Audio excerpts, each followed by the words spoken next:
Lincoln pokes up out of the fairly flat landscape surrounding it, and its geography has played a key role in its establishment and modest growth over 1,000 years and more. Perched on a steep hill overlooking the River Witham is the historic core of the city, whilst the river flows past the lower slopes of that hill, providing transport and trading routes, something the Romans swiftly recognised soon after their invasion when they built Lindum Colonia as a retirement settlement for Roman soldiers, conveniently sited on Ermine Street, the main route north to Roman York.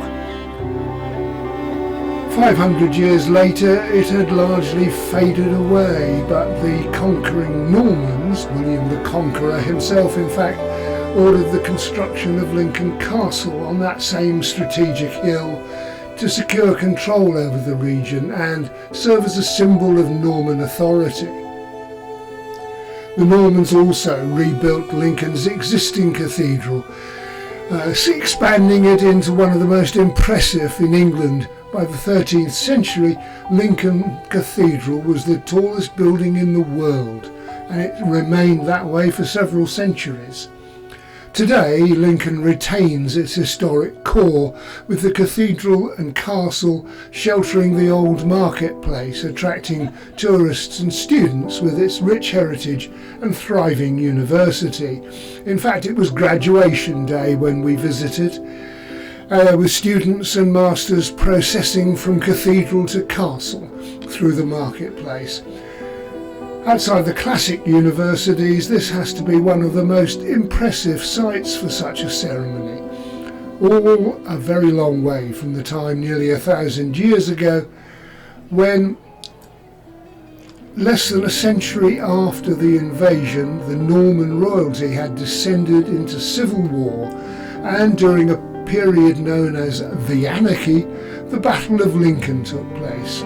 Empress Matilda's forces captured King Stephen, making Lincoln pivotal in the squabble for the English crown.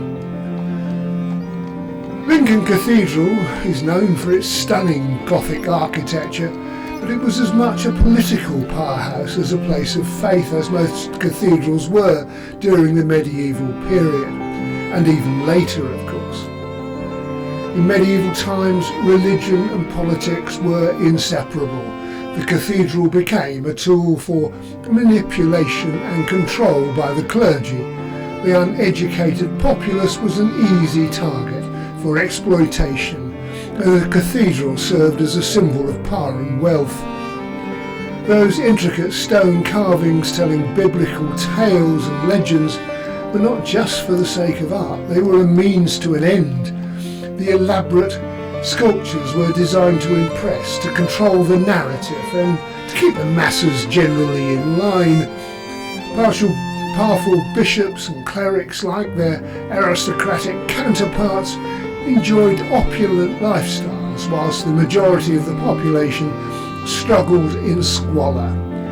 They amassed vast wealth while offering promises of salvation and not much else in return. So, looking at Lincoln's formidable structure, remember that it wasn't just a place of worship, it was a symbol of control and manipulation.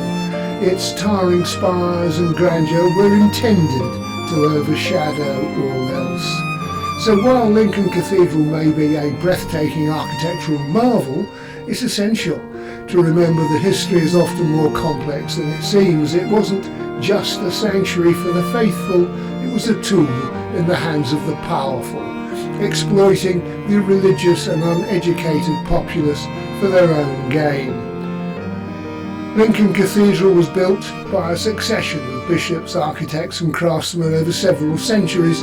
Its construction began in the late 11th and continued through the 12th and 13th centuries.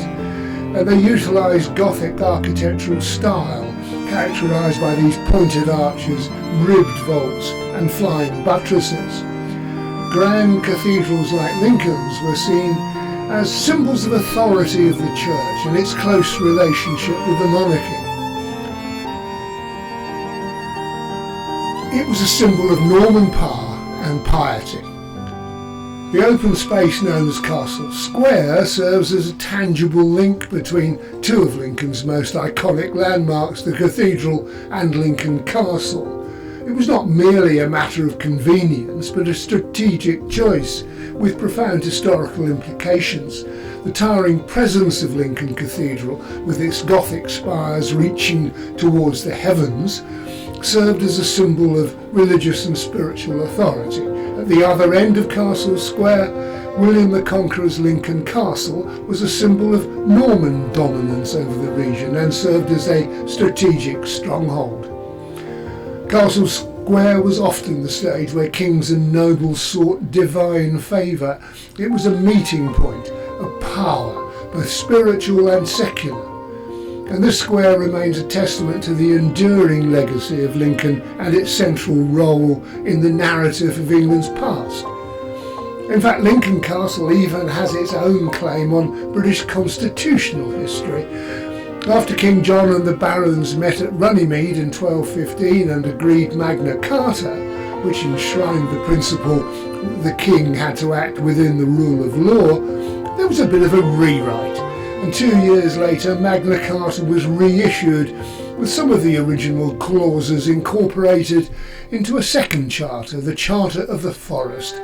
And Lincoln Castle is now the only place in the world where both the original 1215 Magna Carta and 1217 Charter of the Forest can be seen side by side. These days, Lincoln is a well-maintained, well-mannered place.